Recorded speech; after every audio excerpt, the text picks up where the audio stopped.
So George, is it true that you appeared in Star Wars?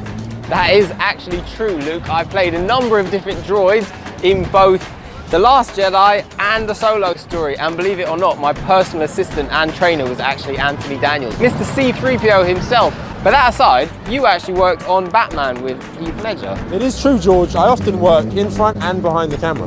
But George, talking of films, is it actually true that you're an award-winning filmmaker? Your film's placed at both BAFTA and the BFI. One of my proudest achievements, I suppose. But forget about that for a sec, because you are ranked the #1 Weller hair model in the world. Well, George, it's true. Have you seen my hair, bro? But forget that, you mentioned that you wrote a book, and I know that you've written more. I've actually got 3 books available on Amazon with more to come. But forget all of that, because you are actually an extremely unique guided meditation healing expert, and I've even heard many accolades from many individuals whom you have transformed to bring them into a much happier, more content state of mind. Yeah, George, but forget all that. We have to get on with the show. I've got nothing bad to say about any of that whole experience. It wasn't like there was a falling out, like it was just wasn't. Timing is everything, isn't it, ladies and gentlemen? Don't you think?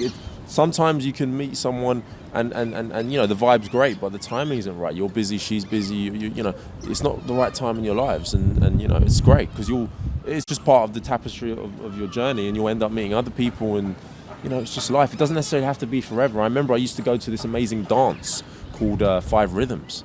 And I would dance and connect with all these wonderful people, and we'd move in time and would feel this really strong connection.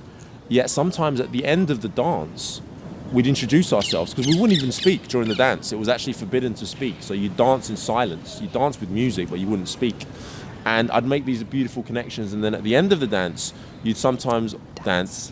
You'd often you'd pick it up. This is because of a girl, by the way. Yeah. These are the influences. The way girls get into us, don't they? They just change you. They get right into your DNA, and they get to your code, and they're going to turn that 1 into a 3, and we're going to turn that 3 into a 5, and then I'm going to tell him that he's slurping his coffee and making too much noise when he sips it, and then I'm going to say, I don't like the way you say dance, you've got to say dance now. And no, she hadn't done that on purpose. But it's because of a girl. She's climbed into his ear, and she started chipping away at his brain, and now every other time he says dance, he says dance. Because of a girl that's how she talks, isn't it? My Pachamama, I guess. Yeah, your Pachamama, currently. So as I was saying, you then speak to the person you've connected with at the end of the dance. and she's going to enjoy that. Yeah, I'm getting my fangs into him. Look at that. Next thing you know, he's got to say everything with a Liverpudlian accent. And you'd it's feel going to be a Beatle, the 5th Beatle.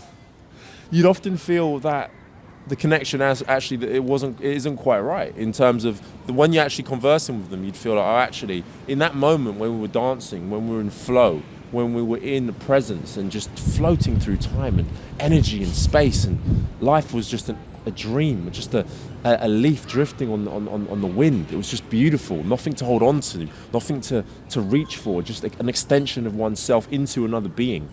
When you're in that moment of fluidity, you feel completely at one and in love with that person. Yet when you then step back into the mind and back into the time, back into, you know, okay, this is who I am, and I have a name, and I have a label, and I have a job, and I have things to do, and who are you, and I need to impress you, and you need to impress me. After the orgasm. After the orgasm, right? Exactly. Hang on a sec. Maybe, no, yeah, I'm joking. No, that sounds far more beautiful, because that's kind of that's is, sex. Though. It is a form of orgasm in a way, you know, a form of connection, a form of love. Yeah, that's sexless, so that's more divine and more beautiful than my crass and crude humour. But it was some kind of a crass metaphor I was going for. But carry on, because it was beautiful. Well, yeah, I'm just... Before I ruined it, I came in like a juvenile delinquent and I ruined it. Carry on, please. It's absolutely fine. Adult, child. It's fine. It brings spice to my day, and I love it. And yeah, no, as I was just wanted to say, and so when we go back into that conversation and back into that kind of speaking and getting to know each other after you've had such a truthful moment with someone, often case, you know, the time that it doesn't quite work. But maybe anymore. It's not truthful, Luke. Maybe that's the thing. Allow me to burst this bubble. Please, this burst beautiful my beautiful bubble. Because... Right, first of all, I'm going to say I do think it is beautiful. Should I take it? Go on then. So you can lower your hand and get your bloodstream going better. So here's the thing, right? Now I've got the mic. I'm holding the mic. This power, this is. Power in the hand. It's a chalice of electricity.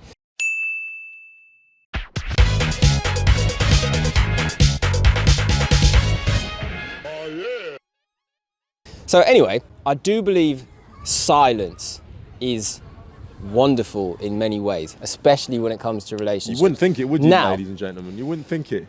no, but the fact is, as soon as the camera goes off, I don't speak. Weeks have gone by and I haven't said a single word until I sat down on this bench, and now I'm speaking to you. But anyway, here's the thing, right? I'm going to cut this really short. I don't want to tell the whole story, but I do know of a love story that is a true love story. Ooh. Of a husband and wife who were known to have the most blissful, beautiful, wonderful marriage that anyone ever knew, and everybody who knew them said those two are the perfect marriage. And they literally had more than 20 kids. Wow. Okay, more than 20 kids. kids? They lived in the East End of London. He was called Len, she was called Conchita. You can look this up if you want. And there was a woman, the midwife, who wrote a book about this couple because she had to deliver one of their children. Only one? She delivered one of their children, Okay. yeah. It was a premature birth. Okay. And she said that she lived with this family and she always saw how wonderful, how glorious it was, how much they loved each other, the couple, they'd hug each other, he'd stroke her, you're my angel, you're my star in the East. He gave her all that wonderful Star in the East language. London. Yeah. And the midwife who lived with them realised after a long time that she was Spanish, he was English, but she realised that he didn't speak Spanish and she didn't speak English. And that was the secret to their marriage, was that he always said beautiful things to her. She didn't understand it. She could feel it, though. She could feel it. That was it. She felt it. She said beautiful things to him. Can you feel the beauty I'm giving to you, ladies and gentlemen? Exactly. It's probably better if you're actually foreign and you don't even understand what we're saying. Then you're just like, oh, it's metaphysical. Resonating beauty right now. But that's the thing. She said beautiful things to him, and it meant so much because it was just power and it was positivity, right? But the thing is when you get to words, when you get to actual language, and somebody says I love you, right?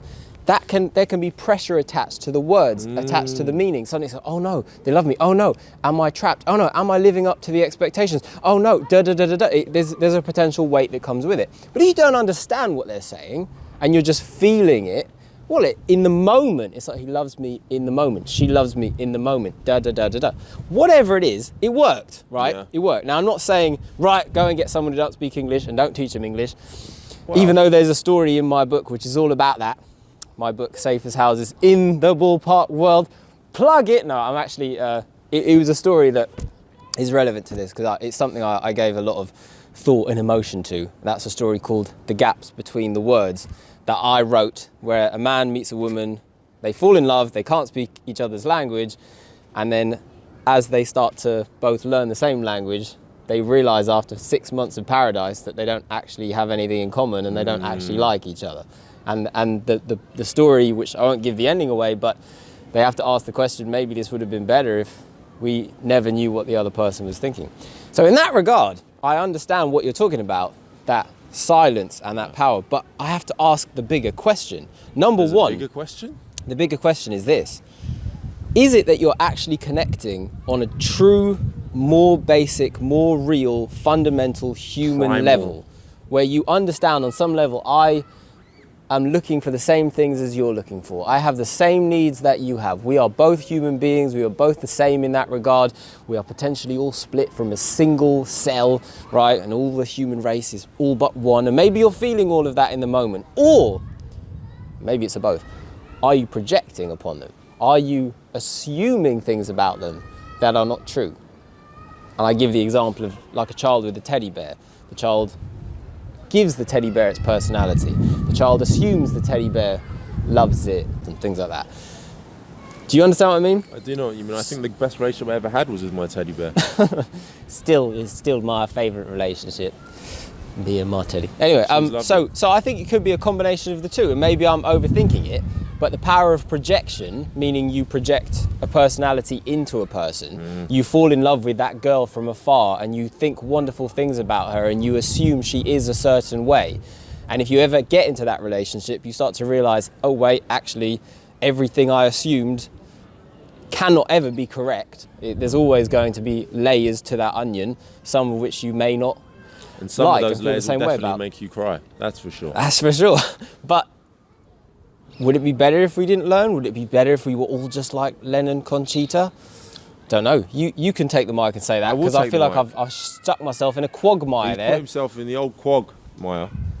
And I think I'm there with him because I don't know the answer to your question, George. I don't know whether it would be better to never learn the same vocabulary and just connect with projection and whether it is a projection. I think it's a really interesting conundrum. What do you guys think? Let us know in the comments below.